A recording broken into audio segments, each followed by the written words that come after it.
जब आप एंटरप्रेन्योर कहते हैं तो मैं इसका अगर हिंदी में जब आप एंटरप्रेन्योर को उद्यमी कहते हैं तो उद्यमी शब्द का तात्पर्य जो होता है दो अर्थों में होता है। पहला उद्यम जो कि मेहनत कर रहा हो, परिश्रम कर रहा हो और जो साहस कर रहा हो।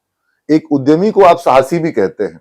जो एंटरप्रेन्योर है वो एंटरप्राइजिंग है, वो साहस कर रहा है, वो रिस्क ले रहा है, वो एंटरप्राइज कर रहा है। That is why it is called entrepreneur.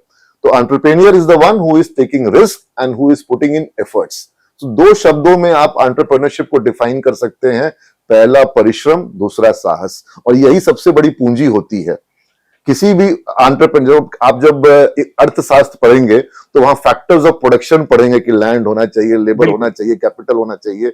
ये सारा कुछ उपलब्ध हो जाता है। अगर बिहार की बात करें तो बिहार में भी लैंड है, लेबर है और कैपिटल की उपलब्धता थोड़ी कम थी लेकिन अब बढ़ गई है और वो उतना बड़ा कंसर्न नहीं रहा।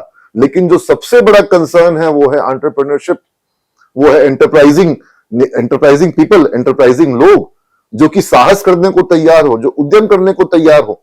और जब तक आपके पास भरपूर जमीन है, आपके पास धन है, कैपिटल है, आपके पास उपलब्धता है लेबर की, लेकिन आपके पास एंटरप्राइजिंग नेचर नहीं है तो आप कुछ नहीं कर पाओगे, आप एंटरप्राइज खड़ा नहीं कर पाओगे। लेकिन आपके पास जमीन नहीं है, आपके पास धन नहीं है, आपके पास लेबर उपलब्ध नहीं है, रिसोर्सेज नहीं है, कुछ नहीं है, एंटरप्राइजिंग नेचर है, आप सब कर लोगे, आप सब ले आओगे। आपको लैंड मिल जाएगा, आपको लेबर मिल जाएगा, आपको कैपिटल मिल जाएगा। एंटरप्राइजिंग नेचर होना चाहिए।